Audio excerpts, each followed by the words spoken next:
It started like any other overnight run. Long interstate, barely any traffic, just the steady hum of the engine and those endless white lane markers slipping under the headlights.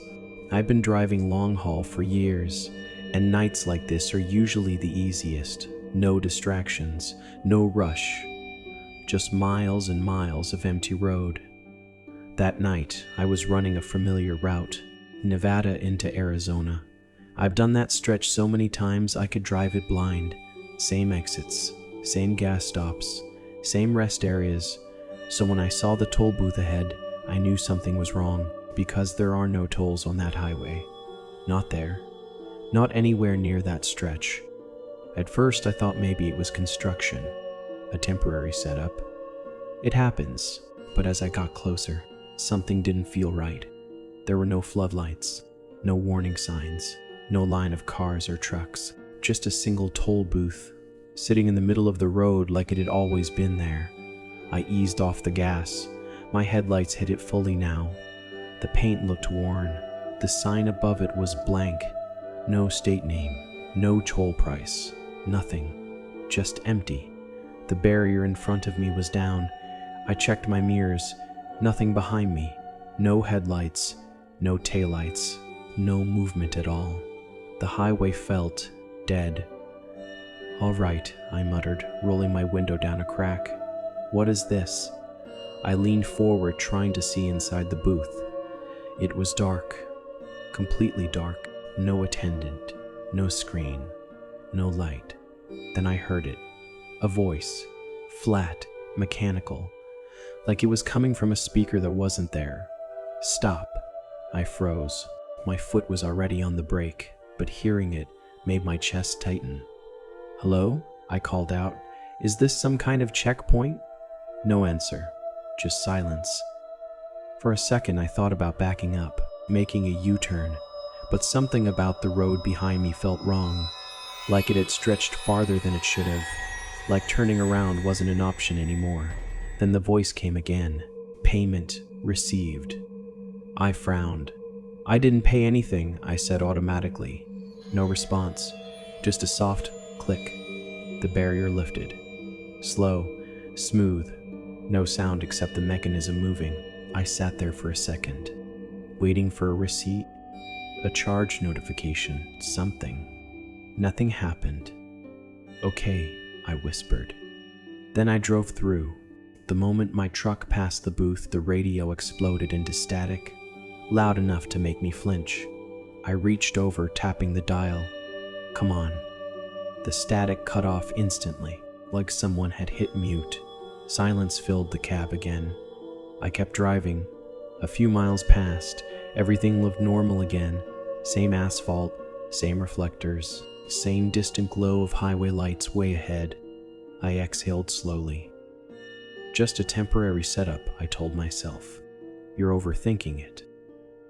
But then I reached for my phone, just to check the time, and for a second, I couldn't remember my passcode. My thumb hovered over the screen. Nothing. It's a simple code. I've used it for years. I don't think about it. My hands just do it. But now, my mind was blank. "Seriously," I muttered. I tried a number. Wrong. Another. Wrong again. A tight feeling started building in my chest. Why can't I remember this? I closed my eyes, took a breath, and tried again. This time. It worked. The phone unlocked. I let out a short laugh. "Yeah, okay. You just tired," I said under my breath. "Get some coffee at the next stop." I checked the time. 2:17 a.m. Everything normal. Everything fine. But it didn't feel fine. That moment, it wasn't like forgetting something. It felt like it had been taken, clean, precise, like a file deleted off a hard drive. No trace left behind. I gripped the wheel tighter. "No, don't start with that," I told myself. The road stretched out ahead, dark and endless. A few more miles passed. I turned the radio back on. Music came through. Some old rock song I'd heard 100 times before. Familiar, grounding. I relaxed a little. Then halfway through the song, I realized I couldn't remember the next line. The singer kept going, but in my head, nothing. Like I'd never heard it before. The comfort disappeared instantly. A cold feeling settled in my stomach. "That's not normal," I whispered. "Forgetting a passcode is one thing. Forgetting a song you know by heart, that's different." I stared at the road, trying to focus, trying to ignore the creeping feeling that something wasn't right. Then I saw it. Far ahead, barely visible at first, a shape across the highway. My foot eased off the gas, because deep down, I already knew what it was. Another toll booth.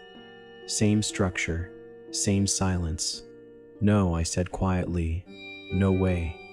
I had just crossed one. There shouldn't be another. But the road didn't care.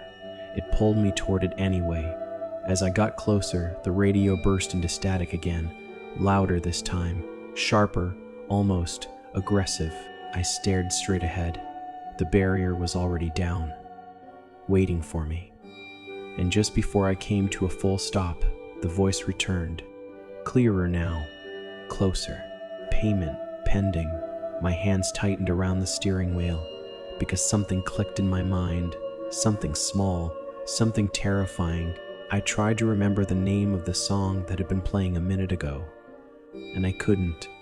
Not the title, not the lyrics, not even the melody. It was just gone, like it had never existed. My breathing slowed, heavy, uneven. "What do you want?" I asked, my voice barely above a whisper. The booth stayed dark, silent. Then the speaker crackled, and the voice spoke again, slower this time, almost patient. "Choose what you want to pay." I stared at the barrier, at the empty booth, at the road that didn't make sense anymore, and for the first time since I started driving that night, I realized something I couldn't ignore. This wasn't a toll, it was a trade, and whatever had already been taken from me, it wasn't random.